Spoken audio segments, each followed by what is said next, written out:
வணக்கம் மக்களே! இந்த வீடியோல நம்ம சில பங்குகள் பற்றியான அப்டேட்ஸ் எல்லாம் டிஸ்கஸ் பண்ண போறோம். குறிப்பா பார்த்தீங்கன்னா, 2 வங்கி நிறுவனங்கள பற்றி நம்ம பேச போறோம். அதோட ரிசல்ட் வந்திருக்கு. எப்படி பெர்ஃபார்ம் பண்ணியிருக்காங்கங்கிறத பற்றி நம்ம டீட்டெயில்டா இந்த வீடியோல பார்ப்போம். ஸோ ஒண்ணு ஏயு ஸ்மால் ஃபினான்ஸ் பேங்க், இன்னொன்னு ஐடிஎஃப்சி ஃபர்ஸ்ட் பேங்க். 2 பேரும் பார்த்தீங்கன்னா, ஜோடியா அவங்களுடைய ரிசல்ட்ட வெளியிட்டிருக்காங்க.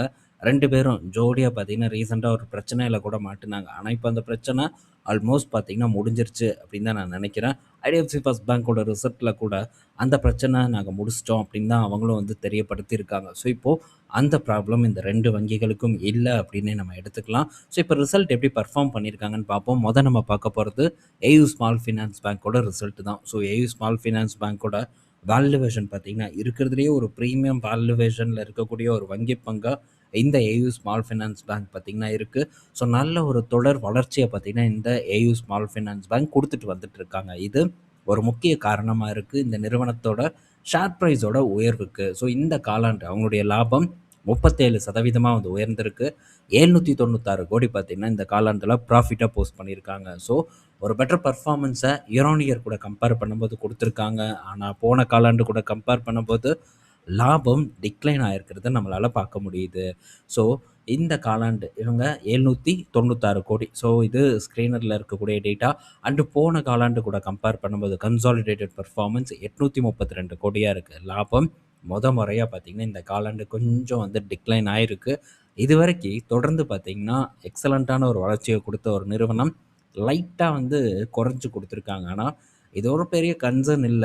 பட் இருந்தாலும் கொஞ்சம் குறைஞ்சிருக்கு அப்படின்னு தான் நம்ம சொல்ல வரோம். ஆனா, மதிப்பீடு அப்படின்னு நம்ம பார்க்கும்போது, இது எந்த வகையிலயும் நமக்கு ஒரு சேஃபான மதிப்பீடுல இல்ல அப்படிங்கிறத நம்ம டெஃபினட்டா புரிஞ்சுக்கணும். சூப்பரான ஒரு வளர்ச்சிய குடுத்துருக்குங்க. கடந்த 5 வருடத்துல அட்டகாசமான ஒரு பெர்ஃபார்மன்ஸ் அப்படின்னே நம்ம சொல்லலாம். ரூ. 500 இருந்தது இப்ப ₹1000 கிட்ட இருக்கு. ஸோ, பல லார்ஜ் கேப் வங்கிகள் இந்த அளவுக்கு கூட பெர்ஃபார்ம் பண்ணல. ஸோ, பெர்ஃபார்ம் பண்றது 2வது. இந்த ஸ்மால் ஃபினான்ஸ் பேங்க் கேட்டகரியில பார்க்கும்போது, பல ஸ்மால் ஃபினான்ஸ் பேங்க் பார்த்தீங்கன்னா, ரீசென்ட்டா ஒரு பெரிய கிரைசிஸ்ல மாட்டுச்சு.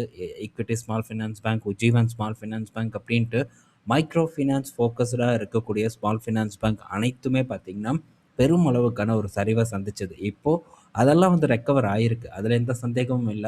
ஆனா, ஏயு ஸ்மால் ஃபினான்ஸ் பேங்க் அந்த காலகட்டத்தில கூட அவங்களுடைய அசெட்ஸ ரொம்ப அருமையா மெயின்டெயின் பண்ணியிருக்காங்க.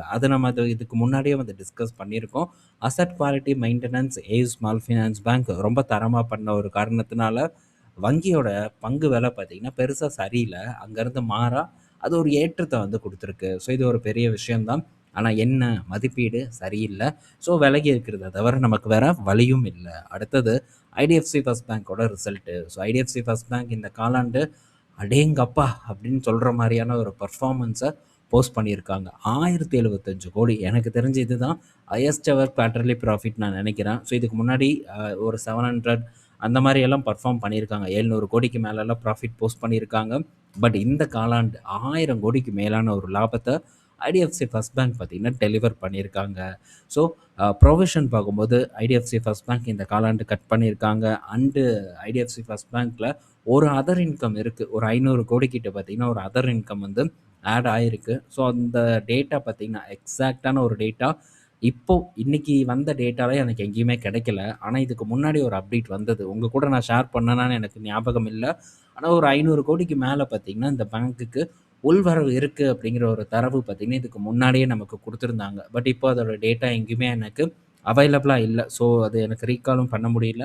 ஸோ, ஃபர்தரா கிடைச்சதுன்னா கண்டிப்பா அந்த அப்டேட்ட உங்க கூட ஷேர் பண்றேன். ஸோ, அது கூட ஒரு ரீசனா இருக்கலாம். ஸோ, பெட்டர் பெர்ஃபார்மன்ஸா லாப அளவுல இந்த காலாண்டு ஐடிஎஃப்சி ஃபர்ஸ்ட் பேங்க் பார்த்தீங்கன்னா, டெலிவர் பண்ணியிருக்காங்க. ஸோ, இது வரவேற்கக்கூடிய ஒரு விஷயமா தான் நம்ம பார்க்கணும். ஸோ, நல்ல பெர்ஃபார்மன்ஸ போஸ்ட் பண்ணியிருக்காங்க. ஸோ, இப்போ இந்த ஐடிஎஃப்சி ஃபர்ஸ்ட் பேங்க்க நான் வாங்குவேனா? அப்படிங்கிற ஒரு கேள்வி இருக்கலாம். நல்லா பெர்ஃபார்ம் பண்றாங்கல்ல, இன்னும் என்ன ஒரு குறை அப்படின்ட்டு கேட்கலாம். பட் இப்போதைக்கு ஸோ என்ன பொறுத்தவரைக்கும் வேல்யூவேஷன் அப்படின்னு எடுத்தாலும் சரி, பேங்க் சைஸ் அண்ட் குவாலிட்டி அப்படின்னு எடுத்தாலும் சரி, இத காட்டிலும் பெட்டரான பங்குகள் மார்க்கெட்ல எனக்கு அவைலபிளா இருக்கு. ஸோ, அது பக்கம் தான் என்னோட பார்வை இருக்கும். என்னோட கான்சன்ட்ரேஷன் பார்த்தீங்கன்னா இருக்கும். ஸோ, ரொம்ப நாளா ஐடிஎஃப்சி ஃபர்ஸ்ட் பேங்க் ஒரு பெரும் சரிவ சந்திச்சுட்டு வந்துட்டு இருந்தது. கிட்டத்தட்ட ரூ. 100 இதோட உச்சம். ஸோ, யாரும் மறக்க மாட்டாங்கன்னு நான் நினைக்கிறேன். ரூ. 100 இருந்து பார்த்தீங்கன்னா, சரிவெல்லாம் சந்திச்சு. இப்போ அகைன் பார்த்தீங்கன்னா, 100 நோக்கி நகர்ந்து வந்துட்டுருக்கு. ரூ. 80 கிட்ட ட்ரேட் ஆயிட்டு இருக்கு இந்த ஐடிஎஃப்சி ஃபர்ஸ்ட் பேங்க். ஸோ, பார்ப்போம். இந்த ரிசல்ட் ஐடிஎஃப்சி ஃபர்ஸ்ட் பேங்க்க மீண்டும் ரூ. 100க்கு கொண்டு போகுமா அப்படின்ட்டு. கொண்டு போயிரும் அப்படின்னு நான் நினைக்கிறேன். பட் என்ன மதிப்பீடெல்லாம் வந்து சரியா இல்ல. அண்டு சடனா இந்த மாரியான ப்ராஃபிட் ஸ்பைக் எல்லாம் பார்த்தீங்கன்னா, நம்ம வந்து அக்செப்ட் பண்ண முடியாது. ஸோ மற்ற பங்குகள் நம்ம பார்த்தோம். எல்லாம் ஒரு டீசென்ட்டான ஒரு குரோத்த குடுத்துருக்காங்க. பட் இவங்க சடனா வந்து ஒரு பெரிய வளர்ச்சிய குடுத்துருக்காங்க. ஸோ 2 ரீசன் இருக்கு. இருந்தாலும் இன்னும் நம்ம சில விஷயங்கள இந்த இடத்துல நம்ம ரிசர்ச் பண்ணி பார்க்கணும். ஸோ என்ன காரணம்? ஏது காரணம்? அப்படின்ட்டு. பட் இப்போதைக்கு பார்க்கும்போது ஓவராலா ஒரு பெட்டர் பெர்ஃபார்மன்ஸ பார்த்தீங்கன்னா, ஐடிஎஃப்சி ஃபர்ஸ்ட் பேங்க் இந்த காலாண்டு வந்து டெலிவர் பண்ணியிருக்காங்க. ஸோ பார்ப்போம். இப்போ இதோட ஒரு பிரைஸ் டூ புக் அப்படின்னு நம்ம எடுத்தா 1.4 கிட்ட இருக்கு. ஆனா சேம் டைம் HDFC பேங்கோட பிரைஸ் டூ புக் பார்க்கும்போது ஒரு 1.5 டைம்ஸ் கிட்ட இருக்கு. சாரி 1.9 டைம்ஸ் கிட்ட வந்து இருக்கு.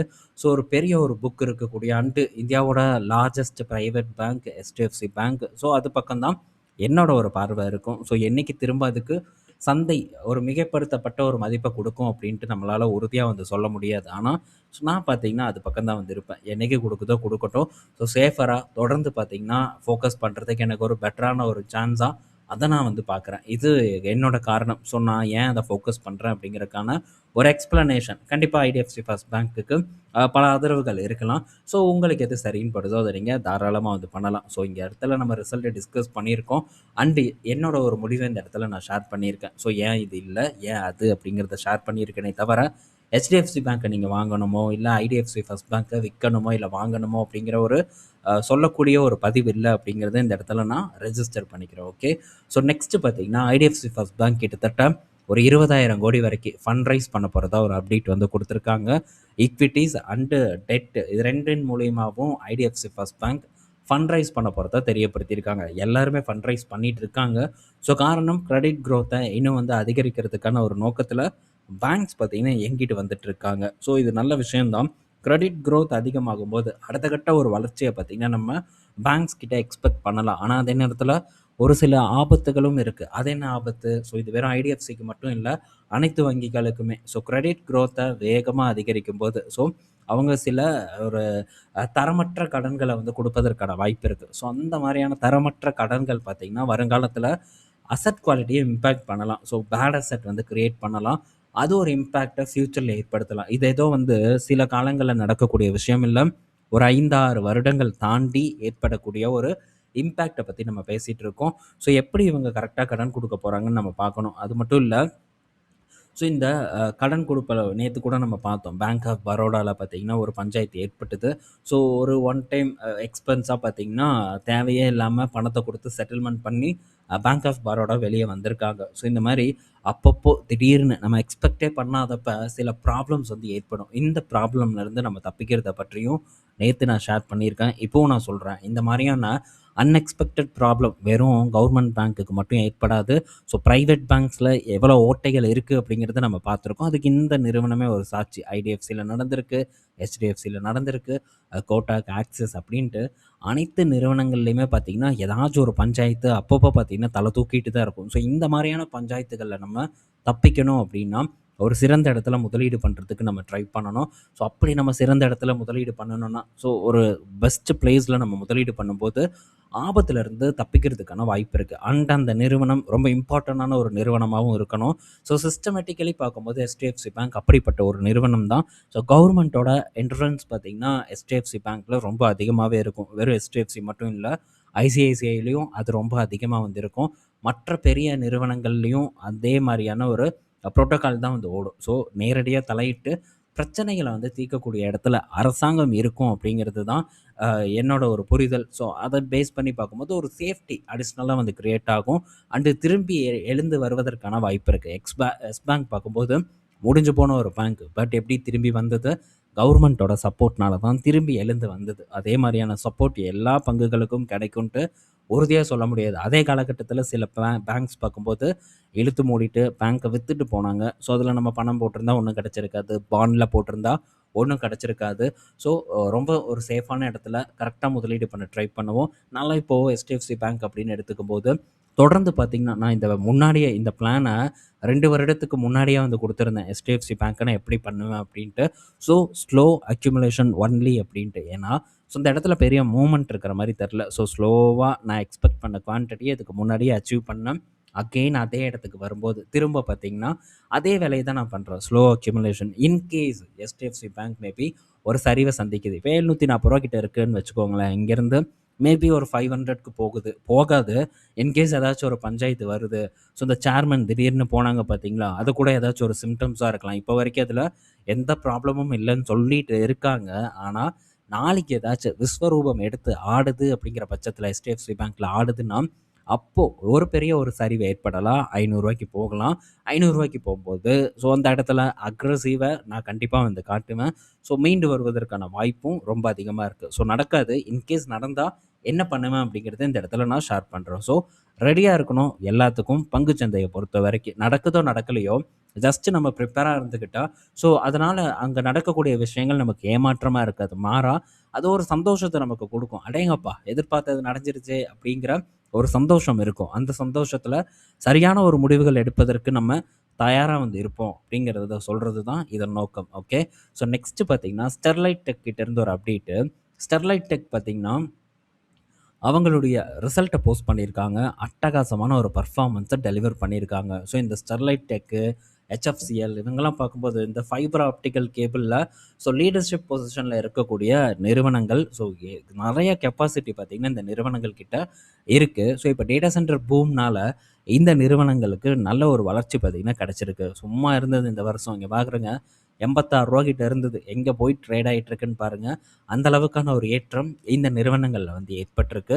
ஸோ பெர்ஃபார்மே இல்லாத இடத்துல போன காலாண்டு நல்ல பெர்ஃபார்மன்ஸ், இந்த காலாண்டு பார்க்கும்போது better performance and better margin வந்து கிடைச்சிருக்கு. காரணம் டேட்டா சென்டரோட புஷ் தான் இந்த நிறுவனங்களோட வளர்ச்சிக்கு காரணமா இருக்கு. இதே தான் HFCLலயும் வந்து நடந்திருக்கு. ஸோ இதில இன்னொரு ஒரு பிளேயர் இருக்கான், ஃபினோலெக்ஸ் கேபிள். ஸோ அவனும் பார்த்தீங்கன்னா, ஃபைபர் ஆப்டிக் கேபிள்ல கணிசமா முதலீடு பண்ணியிருக்கான். ஸோ அவங்களுடைய காலாண்டு பெர்ஃபார்மன்ஸ் மேபி இந்த காலாண்டுல பெருசா பார்ட்டிசிபேட் பண்ணாது அப்படின்னு நான் நினைக்கிறேன். பட் அடுத்த காலாண்டுல பார்ட்டிசிபேட் பண்றதுக்கான வாய்ப்பு ரொம்ப அதிகமா இருக்கு. ஏன்னா அவங்களும் இன்வெஸ்ட்மென்ட் பண்ணி ஆல்மோஸ்ட் முடிச்சுட்டாங்க. அதோட ஒரு இம்பேக்ட் வந்து மேபி இந்த காலாண்டுல தெரிஞ்சாலும் தெரியல. கொஞ்சமா அடுத்த காலாண்டுல கொஞ்சம் பெட்டரா தெரிவதற்கான வாய்ப்பு இருக்கு அப்படின்னு நான் நினைக்கிறேன். ஸோ ஃபினோலெக்ஸ் கேபிள் எல்லாம் திரும்ப வந்து கேட்டுட்டு இருக்காங்க. இப்போ ஃபினோலெக்ஸ் கேபிள நீங்க வாங்குவீங்களான்ட்டு. டெஃபினட்டா வாங்க மாட்டேன். ஏன்னா நான் என்னைக்கு வாங்கினேன், ஸோ அங்கேருந்து பார்த்தீங்கன்னா ஏற்றத்த தான் குடுத்துருக்கு. ஸோ அதுக்கப்புறம் ஒரு டவுன்ஃபால் நடந்தது. அப்போ இந்த கேள்வி கேட்டிருந்தா ஓகே. ஸோ அதோட பதில் வேற மாரி இருக்கும். பட் இப்போ டெஃபினட்டா நோ. அதுதான் என்னோட ஆன்சர்.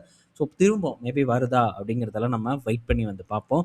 ஸோ போன காலாண்டு ஒரு பெட்டரான பெர்ஃபார்மன்ஸ தான் வந்து டெலிவர் பண்ணியிருந்தாங்க. ஸோ ஃபர்தரா வந்து உயருதா இவங்களுடைய பெர்ஃபார்மன்ஸ் அப்படிங்கிறத நம்ம பொறுத்திருந்து வந்து பார்ப்போம். அடுத்தது ஸோ மகீந்திரா பற்றியான ஒரு அப்டேட், M&M பற்றியான ஒரு அப்டேட்டு. ஸோ M&M பற்றியான என்ன அப்டேட் வந்திருக்குன்னா, யார் இந்த M&Mஓட ஓனர் அப்படிங்கிற ஒரு அப்டேட் தான். ஸோ ஒரு ஆர்டிக்கல் பார்த்தேன், நல்லா இருந்தது. சரி உங்க கூட பகிரலாம் அப்படின்ட்டு எடுத்துட்டு வந்திருக்கேன். ஸோ இந்த மகீந்திரா அண்ட் மகீந்திரா நிறுவனத்த பொறுத்தவரைக்கும் இது ஒரு public holded company, public holding company. So இங்க இண்டிவிஜுவல் ப்ரமோட்டர் அப்படின்ட்டுலாம் பெருசா யாரும் வந்து கிடையாது. குறிப்பா ஆனந்த் மகேந்திரா. ஸோ சேர்மன் தானே தவிர, எந்த விதமான ஒரு ஓனர்ஷிப்பும் பார்த்தீங்கன்னா இல்லாம தான் வந்து இருக்கு. ஸோ மேபி இதுக்கப்புறம் யார் இருக்க போறா? என்ன இருக்க போறா? அப்படிங்கிறதெல்லாம் நமக்கு ஒரு கேள்விக்குறியான ஒரு விஷயமா தான் வந்து இருக்க போகுது. ஸோ இத இன்னும் வந்து நம்ம டீட்டெயில்டா வந்து படிக்கணும். ஸோ யார் இத ஓப்பன் பண்ணது? மகேந்திரா பிரதர்ஸ். அதுக்கப்புறம் இன்னொரு ஒரு பாகிஸ்தான்காரர். அவர் முதல்ல சுதந்திரத்துக்கு முன்னாடி இவங்க கூட பார்ட்னர்ஷிப்ல இருந்து, சுதந்திரத்துக்கு பிறகு அவங்க பார்த்தீங்கன்னா, பாகிஸ்தான்ல ஃபினான்ஸ் மினிஸ்டராவே மாறிட்டாரு. முதல் ஃபினான்ஸ் மினிஸ்டர் அப்படின்னும் சொல்லப்படுது.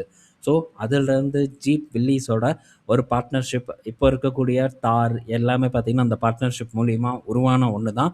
ஸோ ஜீப் அதாவது ஸ்டெலன்டிஸ் நிறுவனம் பார்த்தீங்கன்னா, குளோபலா இவங்க ஆஸ்திரேலியால லான்ச் பண்றதுக்கு இருந்தாங்க. ஒரு கேஸ் கூட வந்து போட்டாங்க. ஓவர்சீஸ்ல லான்ச் பண்ணக்கூடாது அப்படிங்கிற ஒரு சில பஞ்சாயத்துகள் எல்லாம் ஓடிட்டு இருந்தது. இன்னும் லான்ச் பண்ணல அப்படின்னு தான் நான் நினைக்கிறேன். ஏன்னா, அவன் ரூ. 40,00,000 விப்பான். ஸோ நம்மாள் கொண்டு போயிட்டு ரூ. 20,00,000 விக்கும்போது, அது ஒரு பெரிய பிரச்சனை ஆகும்ல. பெருசா சேல்ஸ் ஆகாதுல்ல அவங்களுக்கு. அது ஒரு இஷ்யூ வந்து ஓடிட்டு இருக்கு.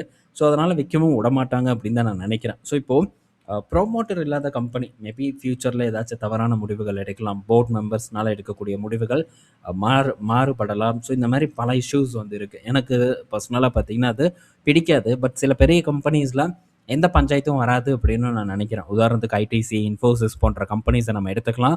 சிறந்த ஒரு செயல்பாடுகள் பார்த்தீங்கன்னா, அந்த நிறுவனங்கள்ல இருந்துட்டு இருக்கு. ஆனா ஸோ பிசினஸ் வந்து ஒரு ஃபேமிலி ரன் பண்ணும்போது ரொம்ப பக்காவா இருக்கும். ஆனா அதிலயும் பஞ்சாயத்துகள் எல்லாம் இருக்கு. ஸோ சொத்து பஞ்சாயத்து ஏற்படும். அங்கேருந்து பிரிப்பாங்க, பாகம் பிரிப்பாங்க. ஸோ அதில் எந்தெந்த நிறுவனங்கள் எப்படி பர்ஃபார்ம் பண்ணும், இந்த மாதிரி பல பஞ்சாயத்துகள் 2 பக்கமுமே வந்து இருக்குது. ஸோ இதை பற்றி நம்ம இன்னொரு நாள் வந்து டீப்பாக வந்து பார்ப்போம். ஸோ இது ரொம்ப இன்ட்ரெஸ்டிங்கான ஒரு டாப்பிக்காகவும் இருக்குது. நீங்கள் என்ன நினைக்கிறீங்க? ஸோ இந்த மாதிரியான டாபிக்ஸை நம்ம டிஸ்கஸ் பண்ணலாமா? என்ன ஏதுங்கிறத சொல்லுங்கள். ஒன்று வந்து நம்ம வீடியோஸில் டிஸ்கஸ் பண்ண ட்ரை பண்ணலாம், இல்லைன்னா நம்ம ஆர்டிக்கலில் பொறுமையாக எழுதலாம். ஸோ நம்ம பேசுகிறத விட படிக்கும்போது புரிதல் வந்து இன்னும் அதிகமாக இருக்கும் அப்படின்னு நான் நினைக்கிறேன். ஸோ ஏதோ ஒரு வகையில் உங்கள் கூட கன்வே பண்ணுறதுக்கு நான் ட்ரை பண்ணுறேன். எனக்கு இந்த டாபிக் ரொம்ப பிடிச்சிருந்தது. ஸோ இதை இன்னும் வந்து டீட்டெயில்டாக ஆராய்ஞ்சு நம்ம இதை பற்றி விரிவாக வந்து பேசுவோம். புதுசாக சில விஷயங்களை கற்றுக்கிறதுக்கு ட்ரை பண்ணுவோம். ஓகே. ஸோ இந்த வீடியோவில் பல இன்ஃபர்மேஷன் நம்ம பார்த்துருப்போம். பயனுள்ளதாக இருக்கும்னு நான் நினைக்கிறேன். நாளைக்கு நம்ம இன்னொரு வீடியோவில் மீட் பண்ணுவோம். பாய் மக்களே.